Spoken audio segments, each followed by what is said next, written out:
इसी प्रकार धम्मचारी जैन सिंह, इनके निधन के पश्चात उनके लिए भी हम ये सप्ताह समर्पित किया है, उनको श्रद्धांजलि के लिए। और इस प्रकार एक दुखद और एक सुखद घटना के बीच से हम निकलते जा रहे हैं। और आज हम महामंगलसूत्र जन्म और मरण, ये सिलसिला जारी है। तो जन्म और मरण के बीच का जो समय है वो हमें किस प्रकार बिताना है, किस प्रकार इसको हमें देखना चाहिए, तो इसके लिए महामंगलसूत्र की आवश्यकता है। और ये 38 प्रकार के मंगल इसमें बताए हुए हैं।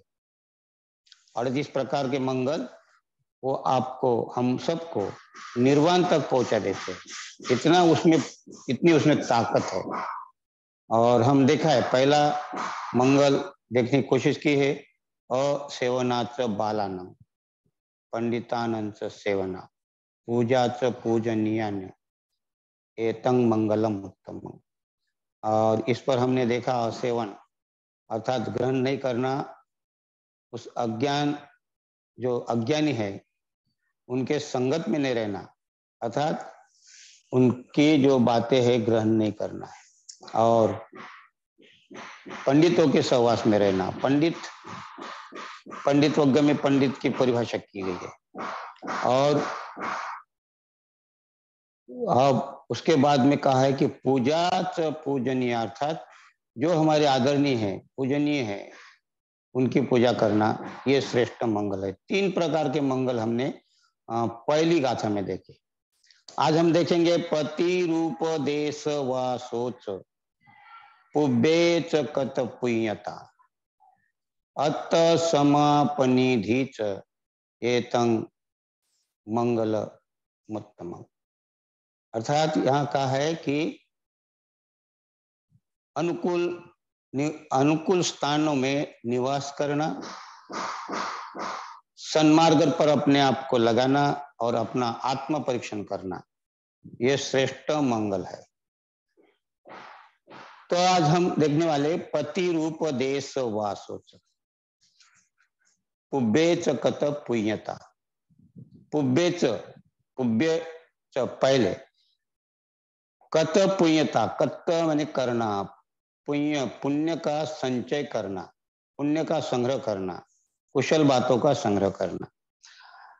तो हम देखेंगे आज, तो हम शुरुआत करते हैं कि संसार में ऐसे कहते हैं कि 5 विद्यालय है, और उस 5 विद्यालय से हम क्या सीखते हैं, हम देखना है। 5 विद्यालय कौन से?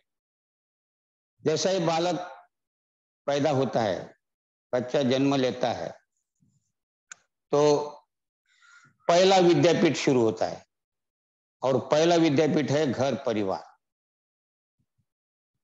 यहाँ बालक बढ़ते जाता है, घर परिवार ये पहला उसका विद्यापीठ है।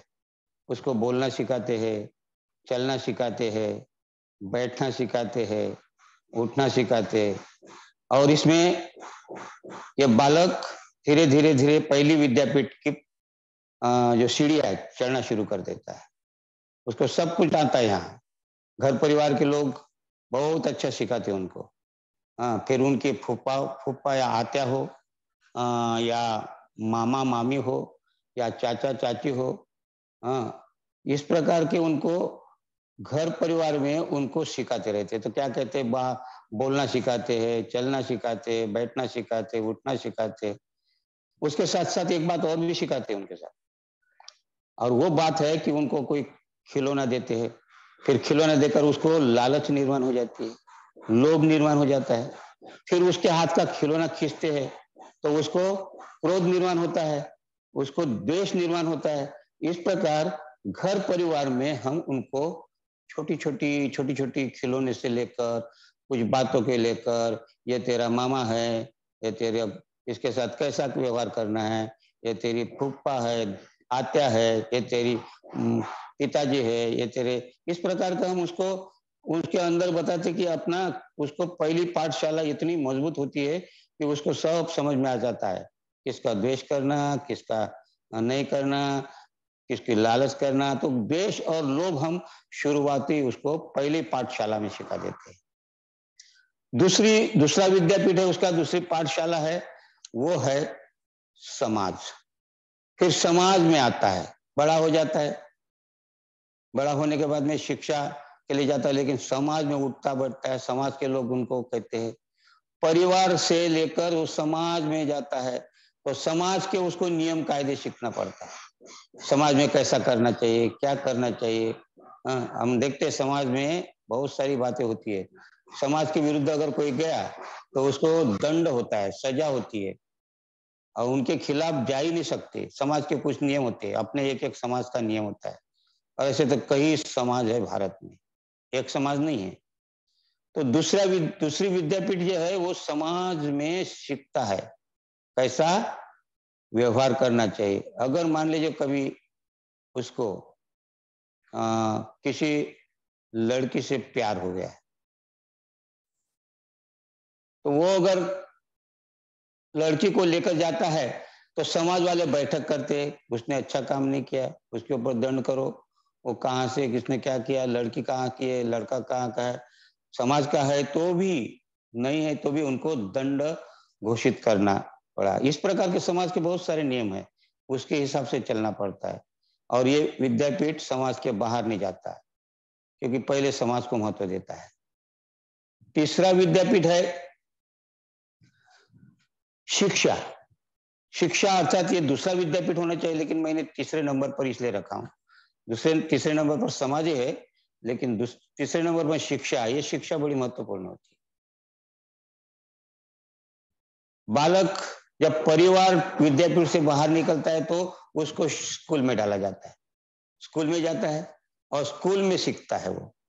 और वो सीखते सीखते सीखते सीखते वहां जिस प्रकार की शिक्षा होती है उस शिक्षा के अनुसार वो वहां पलता है, बढ़ता है, और उसके आचार विचार वो सीखता है।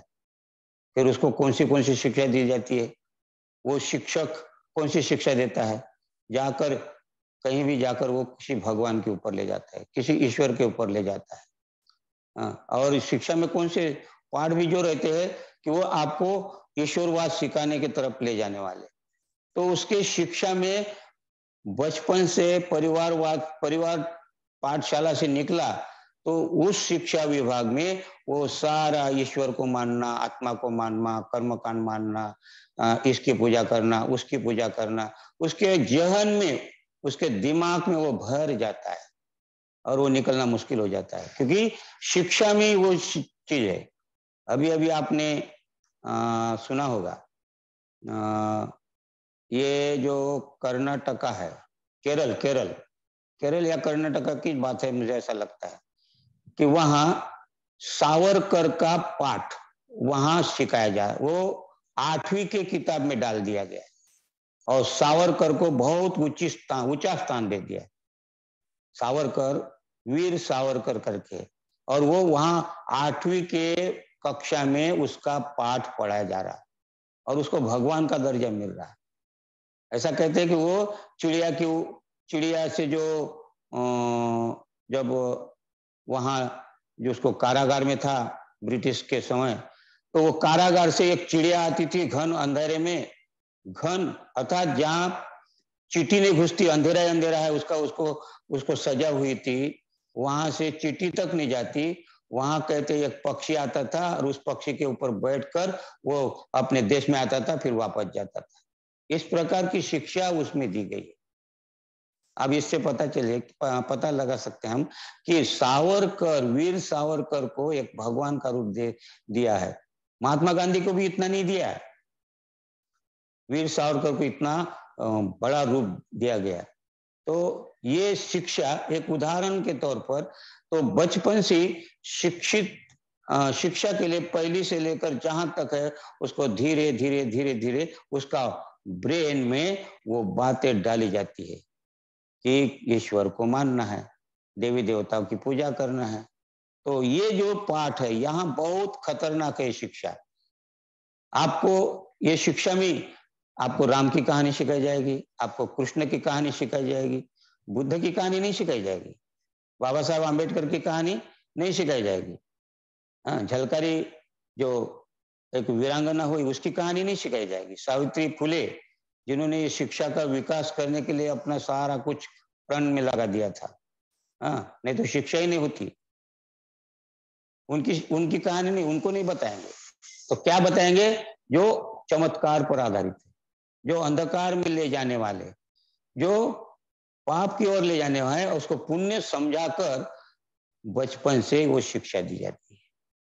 और ये खतरनाक पाठशाला है, इसलिए मैंने 3 नंबर पर इसमें रखा हूं, क्योंकि पहले नंबर की और दूसरे नंबर की भी जो शिक्षा है, ये शिक्षा के आधार पर ऐसा होता है, क्योंकि घर परिवार में भी वही सिखाया जाता है जो स्कूल में सिखाया जाता है, और समाज भी वही सिखाता है जो उस शिक्षा में सिखाया जाता है। इसलिए बीच में इस परिवार इसको रखा है।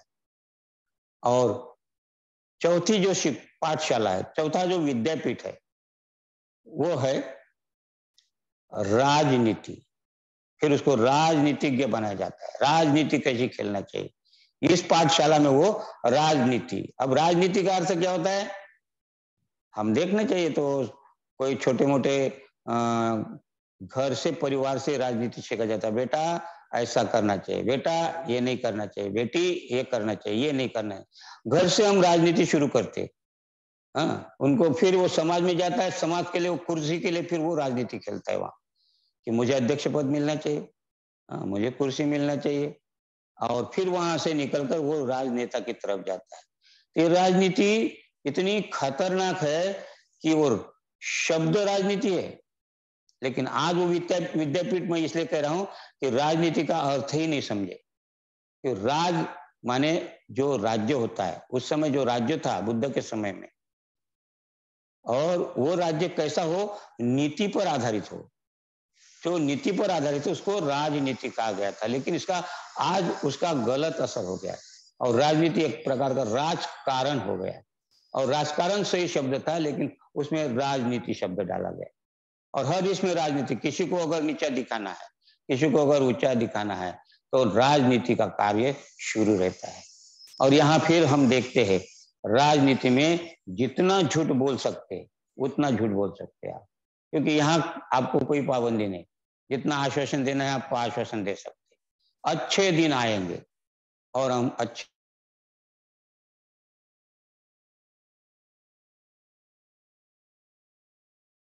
माइक बंद हो गया है ब्रह्मचारी जी आपका। सॉरी, कब से? अभी आया? हाँ, अभी अब भी हुआ था। हाँ, ओके ओके। तो राजनीति में हम कहते हैं कि अच्छे दिन आएंगे, और हम देख रहे हैं अच्छे दिन आ रहे। फिर राजनीति में कहते हैं कि सबका साथ, सबका विकास, सबका विकास हो रहा है, सबके खाते में पैसा जमा हो रहा है। तो ये राजनीति है, और ये राजनीति का विद्यापीठ बहुत खतरनाक होता है, और हर आदमी चाहता है कि मैं इस राजनीतिज्ञ बनूं, राजनीति के तरफ जाऊं। ये विद्यापीठ बड़ा खतरनाक है। इसलिए इस खतरनाक विद्यापीठ से भी हमें चौथा विद्यापीठ हमें जो शिक्षा मिली रहती है, जो पाठशाला में, जो स्कूल में जाते हैं, टीचर के द्वारा, किताबों के द्वारा जो शिक्षा मिली जाती है, ये शिक्षा का भी यहाँ उपयोग होता है राजनीति में। इसलिए वो बीच में शिक्षा पाठशाला ये बीच में रखा गया है। और राजनीति के बाद में आखिरी का जो है वो है विद्यापीठ। वो विद्यापीठ हालांकि शिक्षा में आता है, लेकिन वो जो पांचवा विद्यापीठ है वो है धर्म, धार्मिक विद्यापीठ, धर्म के नाम पर। हमें अभी बताया जाता है कि धर्म के नाम पर आज हिंदू खतरे में है। ये धर्म की शिक्षा है, खतरे में है। और हम देख रहे कौन खतरे में है, किसके ऊपर अत्याचार हो रहा है, और कहते हैं कि हिंदू धर्म खतरे में है। तो ये धर्म की पाठशाला, तो लोगों को राजनीति भी खेलना है तो धर्म के नाम से राजनीति खेलते हैं। और इसीलिए धर्म एक बड़ा खतरनाक, धर्म आपको ईश्वरवाद की तरफ ले जाता है, आपको आत्मवाद की तरफ ले जाता है, आपको कर्मकांड में डुबा देता है। और कर्मकांड, उदाहरण के लिए अगर कहेंगे कि गंगा स्नान करने से आपका पुण्य हो जाएगा, है ना, आपका पाप धुल जाएगा। इस प्रकार का ये धर्म के नाम से सिखाया जाता है।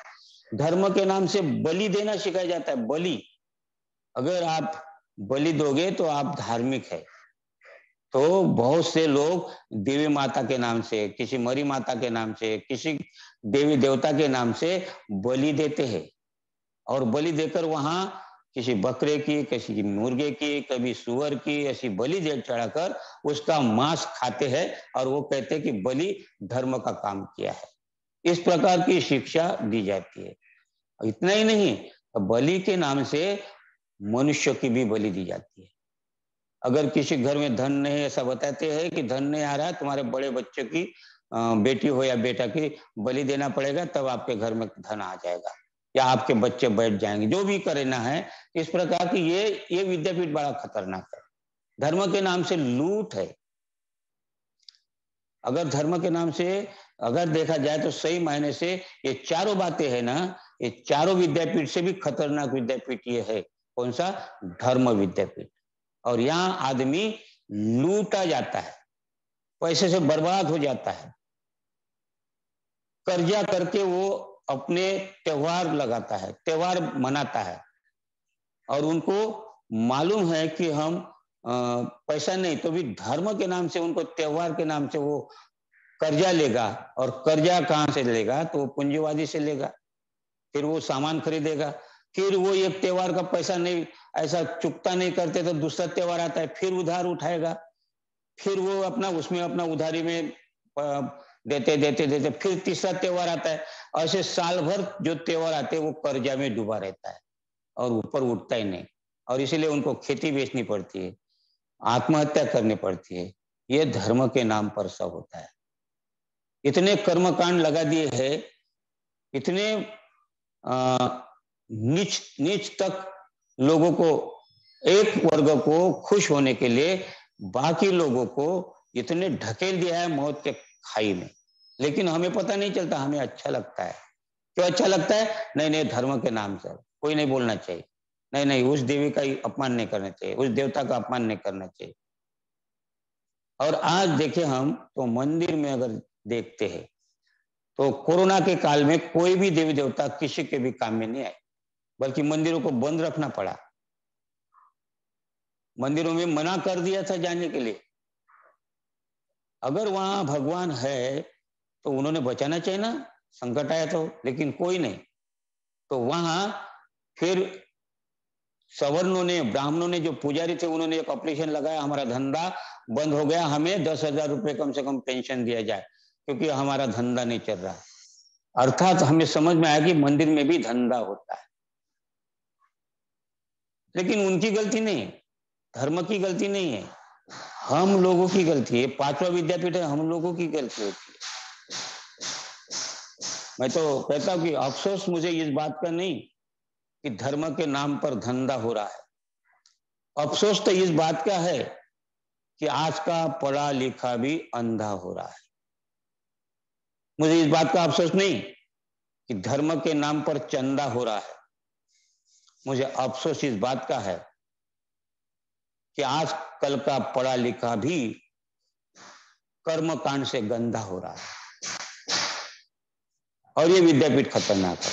और वो विद्यापीठ, ये 5 विद्यापीठ में जो देखा जाए तो आदमी किस तरफ चला जाता है। बचपन से परिवार विद्यापीठ से शुरू होता है, धर्म के विद्यापीठ तक जाता है। इसका विकास हो रहा है क्या? कि अधोगति के तरफ जा रहा है। 62 प्रकार की दृष्टियां निर्माण थी बुद्ध के समय में, और यही धर्म के नाम से पढ़ाया जाता था। यही बात पढ़ाया जाता था कि इसका ऐसा करो, गंगा स्नान करो, कर्मकांड करो, पूजा करो, पाठ करो, पुण्य मिलेगा, स्वर्ग में जाओगे। इस प्रकार की लालच आमिष दे देकर लोगों को लुभाड़ा गया, लूटा गया था।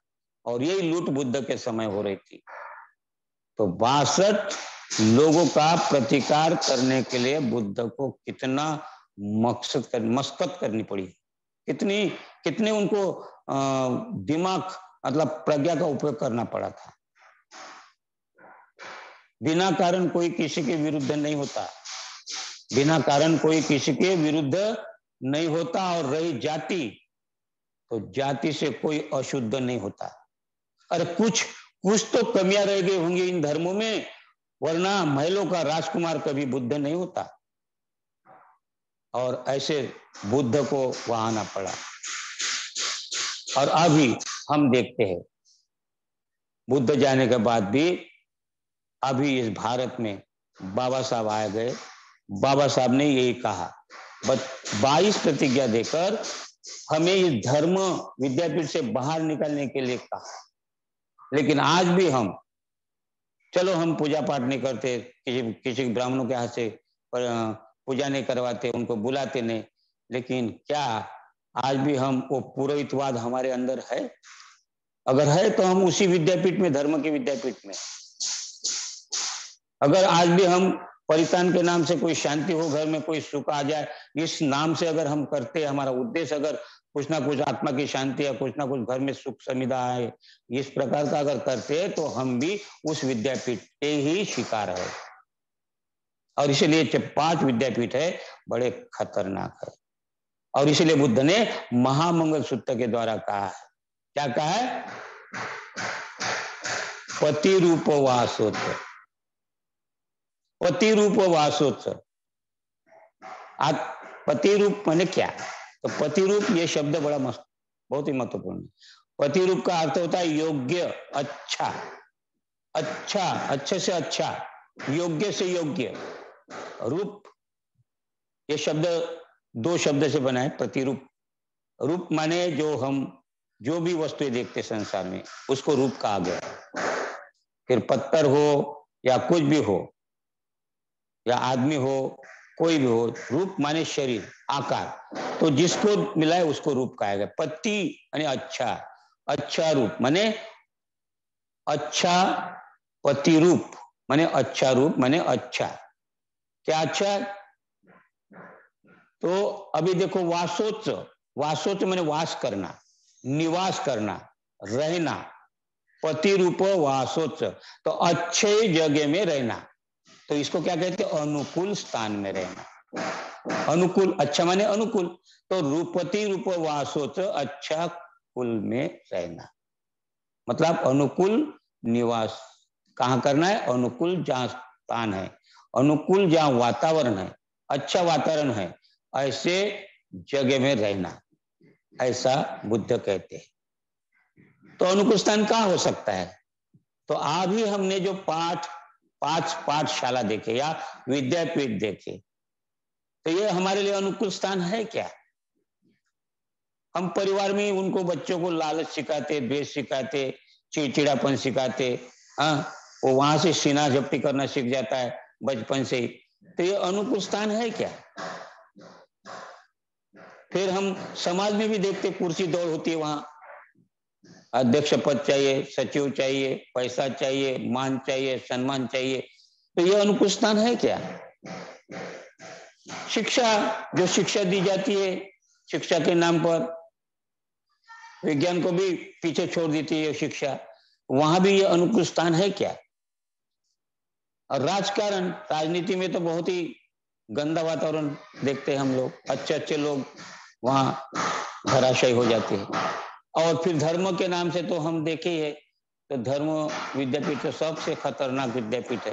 तो अनुकूल स्थान कहाँ होता है? पति रूप वासोच।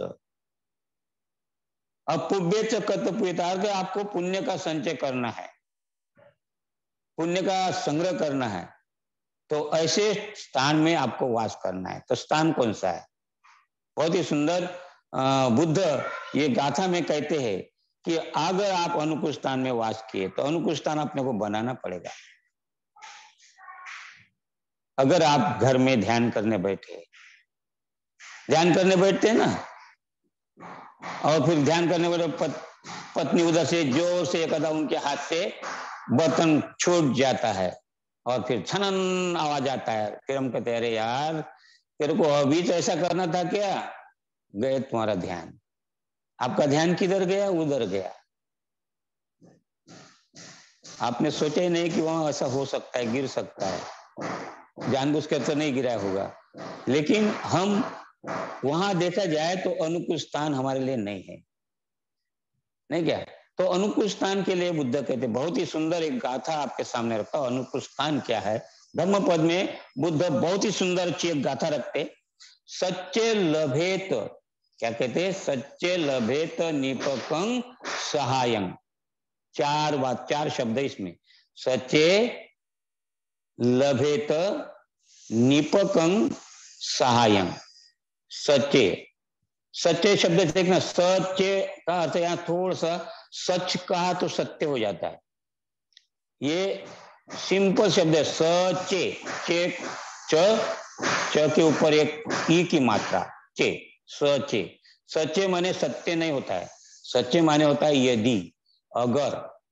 सच्चे लभेत, लभ, लभेत माने लाभ, लाभ होना, लाभ होना, लभ जो भी जिसको हम लोभ भी कह सकते हैं, लाभ या मिल जाना, पाना, पहुंचना, हाँ ये शब्द होता है लभ। लभ माने लाभ होना, प्राप्त होना, मिलना, पाना, पहुंच जाना वहां तक, इस प्रकार लभेथ। और निपकं, निपकं का अर्थ होता है निपुण, जिसको हम निपुण, अगर कोई भी कार्य में कोई निपुण होता है, तो ऐसा जैसा समझिए कि एक ड्राइवर है, वो प्रशिक्षित होने के बाद उसको हम कहते हैं अच्छा ड्राइवर, एक्सपर्ट ड्राइवर है कहते हैं। निपुण होना, दक्ष होना, अपने कार्य के प्रति सावध रहकर, सचेत रहकर कार्य करने वाला, उसको कहा गया निपुण। नहीं तो बहुत सारे प्रशिक्षण लेते कैसे भी चलाते, वो ड्राइवर नहीं है। या हम लोग देखते हैं क्रिकेट का आजकल चलता है जमाना है, तो क्रिकेट में जो एक्सपर्ट होता है तो उनको कहते हैं ये एक्सपर्ट विकेट कीपर है या बल्लेबाज है या बॉलर है। तो हम एक उन 11-12 खिलाड़ियों से एक हम उसको निपुण है करके कहते हैं। तो इसको कहते हैं दक्ष या निपुण। निपकं सहायं, सहाय शब्द सह से निकला है, सह माने साथ, साथी, संगी या मित्र। सहायं, सहायं से सहायता ये शब्द निकला है, सहायक ये शब्द निकले, मददगार जिसको हम कहते हैं। तो सहायं यहां होता है मित्र, फ्रेंड। तो 4 शब्दों में देखिए क्या क्या, सचे लभेत निपकं सहायं। तो ये लाइन क्या कहती है? बहुत ही सुंदर लाइन है। क्या कहते हैं? लभेत माने लाभ, मिलना। तो अगर आपको कोई साथ मिला, क्या कहते हैं? कोई ऐसा मित्र मिला आपको, कैसा मित्र मिला है? तो मित्र कैसा होना चाहिए? वो मित्र उसको उनकी क्वालिटी बताइए। क्या कहते हैं? सधिंग चरंग, सधिंग चरंग साधु बिहारी धीरंग, साधु बिहारी, साधु बिहारी धीरंग। अगर आपको अच्छा मित्र मिले, क्या कहते हैं यहाँ पहले लाइन में? सच्चे माने यदि, अगर आपको अच्छा मित्र मिला, अच्छा मतलब कुशल, दक्ष, एक्सपर्ट है, कुशलता में एक्सपर्ट है, दक्ष, ऐसा अगर आपको एक आधा साथी मिला, तो क्या कहते वहां? ऐसा साथी साधु बिहारी धीरंग, धीर, धीरंग, धीर माने स्थिर, धीर माने शांत। धीर, धीर शब्द बुद्ध धम्म का पाली शब्द बहुत ही महत्वपूर्ण है, और ये शब्द जो है बहुत बड़ा अर्थ रखता है। धीर माने ऐसा समझे कि जो जिसको सम्यक दृष्टि की झलक प्राप्त होती है, और जो शांत होता है, स्थिर होता है, ध्यान के द्वारा, आचरण के द्वारा अपने आप को स्थिर कर लेता है, उसको धीर पुरुष कहा गया है। ये 3 शब्द ध्यान रखना, एक ही कैटेगरी के आते हैं लगभग लगभग। एक धीर शब्द आता है, दूसरा मेधावी आता है बुद्ध पाली में, और तीसरा पंडित। पंडित का भी अर्थ यही होता है, और इसको आजकल के बोलचाल भाषा में विद्वान कहते हैं, लेकिन विद्वान एक छोटा शब्द हो जाता है, लेकिन फिर भी हम बोल सकते विद्वान। लेकिन ये जो पंडित, अगर ध्यानी, ज्ञानी, स्थिर, उसको पंडित कहा गया है, मेधावी इसको कहा गया है, और धीर, ये शब्द बड़े महत्वपूर्ण और बार बार आते हैं इसमें। किसमें बार बार आते हैं? ये बुद्ध पाली कोश में। तो इसे क्या है? सद्धि, सद्धि माने साथ में, अपने साथ, अपने साथ अगर कोई अपना अच्छा साथी अपने को मिला, कैसा साधु बिहारी माने, साधु माने भला, कुशल व्यवहार करने वाला, कुशल व्यवहार करने वाला भला अगर कोई मित्र मिला तो उसका साथ छोड़ना मत। क्या कहते हैं कि अगर कोई ऐसा साथ मिला तो उसको हम, ऐसा मित्र मिला कि जो साधु बिहारी है, अर्थात बिहारी माने बिहार करना, विचरण करना, रहना, व्यवहार करना, रहना। ये बिहार शब्द जो मिला ना, वहां जो बिहार शब्द जो हम सुनते हैं, बिहार कहाँ है? बिहार, उस बिहार का नाम पहले क्या था? लेकिन बुद्ध उस समय विचरण करते थे, वो वहां रहते थे वहां जगह में, इसलिए उसका नाम बिहार पड़ा। उसके पहले उसका नाम सारण था, सारण। उसके बाद में बुद्ध आने के बाद में, बुद्ध उसी एरिया में रहते थे, रहना, विहार करना, तो बिहार उसका जिले का नाम बिहार पड़ा। और फिर हमने उनके बाद बिहार बनाना शुरू किए और वहां बुद्ध को बिठाना शुरू कर दिए, तो ये बिहार आज शब्द महत्वपूर्ण हुआ है। तो बिहारी माने विचरण करना, घूमना फिरना, रहना, निवास करना, ये शब्द है। तो इसको क्या कहते हैं? साधु। अच्छा, साधु माने अच्छा, भला मानुष। तो जो मित्र आपके साथ को आपको मिला तो उसका साथ नहीं छोड़ना चाहिए। सधिंग चरंग, चरंग माने रहना, चर माने रहना, विचरण करना, रहना, फिरना, घूमना, निवास करना। तो क्या कहते हैं कि ऐसे मित्र के साथ जो भला आदमी है, जो विचरण कर रहा है आपके साथ में, तो वो अच्छी बात है। और फिर क्या कहते हैं? अभिभूय सब्बानी परिसयानी, ये शब्द बड़े महत्वपूर्ण है। क्या एक एक शब्द?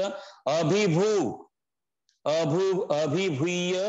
सब्बानी परिसयानी। अभिभू का अर्थ होता है विजय प्राप्त करना, हासिल करना, पाना, जीतना। तो ये भी इसके बहुत सारे शब्द होते हैं। क्या? अभिभू माने विजय, विजय प्राप्त करना। तो यहां क्या कहते हैं? अभिभूय सब्बानी, सब्बानी में सभी प्रकार के, सब्ब माने सर्व, सभी प्रकार के, अभिभू माने सभी प्रकार में विजय प्राप्त, किसमें? सब्बानी परिसयानी, परिसय, परिसय माने बाधा, परिसय माने समस्या, परिसय माने मुसीबत, परिसय माने धोखा, जो धोखादायक है।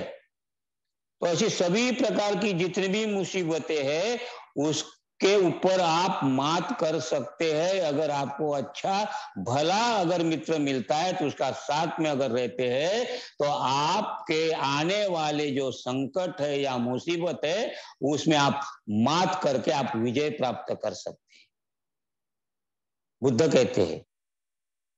तो ऐसे मित्र के साथ रहना माने यहाँ अनुकूल आप निवास कर रहे, आप सत्संग कर रहे, आप एक मित्रों के साथ जो भला आदमी है, कैसा है? आगे कहा उन्होंने, क्या कहा है? उसको धीर पुरुष कहा गया है। क्या कहते हैं? साधु बिहारी धीरंग। धीर माने वो स्थिर है, शांत है, और वो शांत, स्थिर और ध्यान में सभी बातों में, कुशल में वो निपुण है, वो दक्ष है। ऐसे मित्र के साथ में अगर आप वास करते हैं, तो आपके ऊपर जो मुसीबतें हैं उसको भी आप मात कर सकते हैं, ऐसा बुद्ध कहते हैं। कितनी बड़ी बात की है। मतलब बुद्ध क्या कहते हैं कि आपको एक चांस दे है, बताते हैं कि आपको ऐसे लोगों के साथ में रहना है, वो अनुकूल वास होता है। और इसीलिए फिर कहते चर्य तेनत मनो, आखिरी का बड़ा महत्वपूर्ण 3 शब्द है, लेकिन बड़े महत्वपूर्ण बताया। क्या कहते?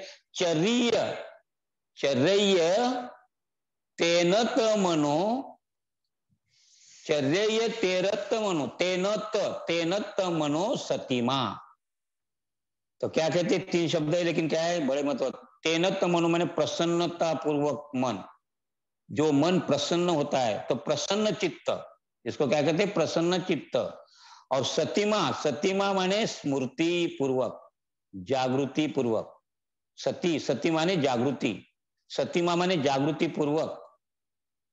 और तेने तो मनो प्रसन्न चित्त से, तो यहाँ क्या चर्रेय, चर्रेय माने रहना, निवास करना, सत्संग करना, साथ में रहना, चर्रेय। ऐसे ऐसे मित्र के साथ में अगर वास करोगे तो आप स्मृति पूर्वक, जागृति पूर्वक क्या कर सकते हैं? हाँ, जागृति पूर्वक क्या कहते हैं? आपके मन को प्रसन्न रख सकते हैं और आपका मन प्रसन्न चित्त होकर जागृत रहकर ऐसे मित्र के साथ में रहते हैं तो आपके ऊपर आने वाली बाधा है, समस्या है, वो भी नष्ट हो सकती है। तो इसको कहा अनुकूल, अनुकूल स्थानों में निवास करना। इसलिए बुद्ध कहते पति रूप देश वासोच पुब्बेच कत पुण्यता। अगर ऐसे मित्र के साथ, ऐसे सत्संग के साथ में अगर रहते तो ये सत्संग कहाँ मिलेगा, ऐसा मित्र कहाँ मिलेगा, तो ये अनुकूल स्थान में कहाँ मिलेगा आपको?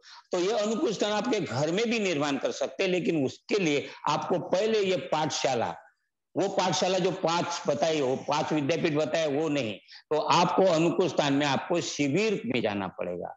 शिविर अनुकूल स्थान है आपके लिए। धम्म वर्ग आपके लिए अनुकूल स्थान है। धम्म चर्चा क्या होती है, धम्म संवाद क्या होता है, धम्म परिषद क्या होती है, धम्म का संपर्क क्या होता है, एक अनुभवी के साथ में संपर्क करते ये अनुकूल स्थान निर्माण करना पड़ेगा। यहाँ उनके साथ में आपको ये विद्यापीठ आपके लिए शिविर, ये सही विद्यापीठ है। धम्म वर्ग ये सही विद्यापीठ है। यहाँ कारखाना है, यहाँ आदमी घड़ता है, निर्माण होता है, या आदमी बनाने का कारखाना है शिविर या धम्म वर्ग। तो आपको ऐसी जगह में अनुकूल स्थान में वास करना पड़ेगा और तभी हम पुण्य का संचय जिसको कहा गया, तो वो पूर्व का पुण्य का संचय भी आप करें या बाद में का भी करें तो ये पुण्य आपके साथ में रहेगा। आप कई लोगों का भला कर सकते हैं। अगर आप ऐसे शिविर में जाते हैं तो आपके घर के परिवार को भी ले जा सकते हैं और परिवार के लोग गए एक साथ तो नहीं जाएंगे, 1 साल लगेगा, 2 साल लगेगा, आपको सहना पड़ेगा। लेकिन आप शिविर से जो सीख के आते हैं अनुकूल, घर में वो अनुकूल स्थान बनाने की कोशिश करते हैं, फिर उनके ऊपर असर होता है, मेरा घर का ये जो मेंबर है सुधर रहा है तो वो भी शिविर में आता है। इस प्रकार घर का घर, परिवार का परिवार अनुकूल स्थान में निर्माण करता है। तो अनुकूल स्थान निर्माण करना हमारे हाथ में है। परिवार में निर्माण करना तो 5 विद्यापीठ में नहीं होगा। तो ये विद्यापीठ महत्वपूर्ण, ये जो विद्यापीठ है शिविर, धम्म वर्ग, धम्म चर्चा, धम्म परिषद, या जो अभी आप धम्म संपर्क, तो मित्र के साथ संपर्क कर सकते हैं आप, उसको आप कल्याण मित्र भी कह सकते हैं। इसी प्रकार अनुकूल स्थान में निवास करना चाहिए और इसलिए बुद्ध कहते हैं महामंगल सूत्र में कहा है कि इंसान इधर उधर भटक ना जाए और इसीलिए उनको अच्छे जगह में लाना है, अनुकूल स्थान में निवास करना है और अपने आप फिर वो जहाँ अनुकूल स्थान निर्माण होता है वैसा अपना घर मकान भी बनाने की कोशिश करते। ऐसे लोगों के इसमें रहते कि जहाँ कोई ऐसा ये 5 विद्यापीठ के लोग ज्यादा गुंडागर्दी करने वाले हैं, ज्यादा मतलब मारपीट करने वाले हैं, ऐसे स्थान में हम छोड़कर अच्छे स्थान की तरफ आप जाते हैं और इस प्रकार अनुकूल वातावरण निर्माण करते हैं। और इसीलिए बुद्ध ने कहा है, ये गाथा बड़ी सुंदर गाथा कही है और ये गाथा कहते हैं कि क्या कहते हैं कि आपको ऐसा मित्र खोजना पड़ेगा और मिलेंगे ऐसे मित्र। आपको धम्म मित्र हो सकते, धम्मचारी हो सकते, अनुकूल स्थान बनाने के लिए आपके लिए बहुत अच्छा मदद करते, अवसर देते। दिवाली हो या होली हो, ऐसे समय में शिविरों का आयोजन करते और आपको एक अच्छी संधि देते अनुकूल स्थान निर्माण करने के लिए। और अभी आप अगर ऐसे शिविरों में जाते हैं या ऑफलाइन, ऑनलाइन में तो आपका उतना जो बातें सुनते हैं उतनी सुनते हैं, लेकिन ऑनलाइन में उतना फायदा नहीं होता जितना लाभ होता है आपको वो ऑफलाइन में। एक साथ संपर्क होता है, संपर्क में आना चाहिए। हाँ, इसमें मैं भी जो बोल रहा हूँ तो कितनी बातें समझ में आएगी, लेकिन आमने सामने हम एक दूसरे का आदान प्रदान करते, एक दूसरे को समझते हैं। अभी तो मैं आप किसी को देख भी नहीं पा रहा हूँ। हाँ, तो इसमें हम साथ में बैठते, एक दूसरे को पूछते हैं, एक दूसरे को समझते हैं और वहां अनुकूल वातावरण निर्माण करने के लिए हमें धम्म वर्ग में जहां जहां धम्म वर्ग है वहां जाना चाहिए, जहां जहां धम्म शिविर है जाना चाहिए, जहां धम्मचार्य उसमें संपर्क में रहना चाहिए। और तभी मायने से हमारे अंदर जो है, हमारे अंदर क्या है, हमारे अंदर जो कमियां है, हमारे अंदर जो खामियां है उसको पकड़ में आ सकती है और फिर हम बाबा साहब ने जो दी हुई 8 प्रतिज्ञा है वो 8 प्रतिज्ञा हमारे अपने आप विदा हो जाती है। आपको निकालने की जरूरत नहीं पड़ेगी। अगर अनुकूल स्थान मिला तो आपके अंदर का जो कचरा है ना अपने आप भाग जाता है। जैसे कि ऐसा कहते लाइट बटन चालू किया, अंधेरा समाप्त होता है और लाइट आ जाता है। इसी प्रकार अंधेरा चला ही जाता है। इसी प्रकार ये जो 8 प्रतिज्ञा है, अगर आप अनुकूल स्थान में जाते तो आपके अंदर की जो पहली 8 प्रतिज्ञा आपके अंदर से निकल कर भाग जाती है, आपको पता भी नहीं चलता है। इस प्रकार अनुकूल स्थान निर्माण करना है और फिर उसके बाद में सन्मार्ग पर लगना है और सन्मार्ग पर लगकर उसके बाद और कहा है कि आत्मनिरीक्षण करना है। हम अगली बात देखने की कोशिश करेंगे। आपने सुना, आपके अंतर्मन को मैं प्रणाम करता हूं और यहीं रुकता हूं। आप सबको मैत्रीपूर्ण जय।